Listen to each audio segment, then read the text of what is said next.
குறிப்பாக ஓட்டுக்கு பணம் வாங்காதீங்க. பல தடவை சொல்லியிருக்கிறோம் உங்களுக்கு, அது ஹராம், அது லஞ்சம். அது இந்த ஓட்டுக்கு பணம் வாங்கினீங்கன்னு சொன்னா வீட்டில் இருக்கிற ஹலாலான காசுடைய பரக்கத்தையும் அல்லாஹ் பிடுங்கிடுவான். பரக்கத்துங்கிறது எண்ணிக்கைக்கு பெயர் கிடையாது. இருக்கிற கொஞ்சத்தை கொண்டு நிறைய காரியத்தை சாதிக்கணும், அதுக்கு பேர் தான் பரக்கத்து, எண்ணிக்கைக்கு பேர் அல்ல.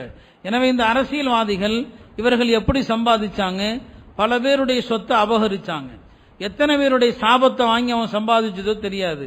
அந்த சாபத்தை உங்க வீட்டுக்குள்ள கொண்டு வந்தீங்கன்னு சொன்னா உங்க வீட்டில் உள்ள எல்லா பொருளுடைய பரக்கத்தும் அழிஞ்சு போய்விடும். எனவே அருமையான தாய்மார்களே, இன்ஷா அல்லாஹ் இங்க பயானுக்கு வரக்கூடிய பெண்கள் கண்டிப்பாக இந்த லஞ்சத்தை, ஓட்டுக்கு பணம் வாங்க மாட்டீங்கிற நம்பிக்கை இருக்குது. மற்ற பெண்களுக்கும் நீங்க சொல்லுங்க, நம்ம ஊருடைய கண்ணியம், நம்ம ஊருடைய பாரம்பரியம் அது பாதுகாக்கப்படணும். பெண்கள் வீதி வீதியாக ரோட்ல இந்த காசுக்கு, அற்ப காசுக்காக அரசியல்வாதிகள் தரக்கூடிய இந்த லஞ்சத்தை வாங்குறதுக்கு நம்ம ரோடா தெரு தெருவா அலைகிறது எவ்வளவு பெரிய அவமானம், எவ்வளவு பெரிய கேவலம். அது வாங்கக்கூடிய கையாக நாம் இருக்கவே கூடாது, கொடுக்கிற கையாகத்தான் இருக்கணும். வாங்குற கை கீழானது. அல்லாஹ்வுடைய தூதர் வன்மையாக கண்டிச்சாங்க. எனவே ஓட்டுக்கு பணம் வாங்குறது லஞ்சம். இதை யார் எவ்வளவு வேணாலும் நியாயப்படுத்தட்டும். சில பேர் நாங்க வாங்கி அதை குமருக்கு கொடுக்கறோம், அதுக்கு கொடுக்கறோம். உங்க பணத்தை கொடுங்க குமருக்கு. ஒரு அரசியல்வாதி தரக்கூடிய அந்த லஞ்ச பணத்தை வாங்கி அதை எதுக்காக வேண்டி குமர் ஹாரித்து கொடுக்கணும்? நாம செய்யறது நன்மையா இருந்தா நாம அதை நல்ல பணத்திலிருந்து கொடுக்கணுமே தவிர இந்த லஞ்ச பணத்தை தயவு செஞ்சு வாங்கவே கூடாது. எனவே இது விஷயத்துல யாருடைய பேச்சையும் கேட்காதீங்க. இது ஹராம், ஹராம், ஹராம். 100% அல்ல, 1000% ஹராம். இது ஹலால்னு சொல்றதுக்கு வழியே கிடையாது.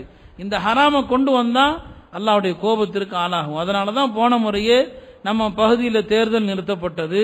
இன்னைக்கு வரைக்கும் நம்ம தொகுதிக்கு ஒரு எம்எல்ஏ கிடையாது. இந்த சாபத்தில் வந்ததுதான் அது. யார் விட்ட சாபமோ தெரியல, யாருடைய கோபமோ தெரியல. அல்லாஹ்வுடைய எந்த அடியாருடைய கோபத்தினாலேயோ நம்ம பகுதிக்கு ஒரு எம்எல்ஏ இல்லாம இந்த கடந்த சில வருடங்களா தமிழ்நாடே ஒரு சாபத்தில் தான் இருக்குது. எந்த உள்ளாட்சி அமைப்பு எதுவுமே இல்லாம இருக்குது. எல்லாம் இந்த ஆட்சியாளர்களுடைய அக்கிரமங்கள், நெருக்கடிகள், கடுமையான வெயில், மழை இல்ல. எவ்வளவு அக்கிரமம் நடந்தா எப்படி அல்லாஹ் மழையை கொடுப்பான்? இந்த அக்கிரமங்களுக்கு முஸ்லிம்களாகிய நாம் ஒருபோதும் துணை போகக்கூடாது. எனவே தயவு செய்து வாங்காதீங்க. அதே மாதிரி அல்லாஹ்ட்ட துஆ கேளுங்க, அல்லாஹ் நல்லவர்கள் ஆட்சிக்கு வரணும், நேர்மையானவர்கள் வரணும். இந்த நாட்டில் எல்லா மதத்தை சார்ந்த மக்களும் சகோதரர்களாக வாழக்கூடியவர்கள், எல்லா மக்களையும் மதிக்கக்கூடியவர்கள் வர வேண்டும். இந்த மாதிரி நல்ல துஆக்களை அல்லாஹ்ட்ட செய்யுங்க.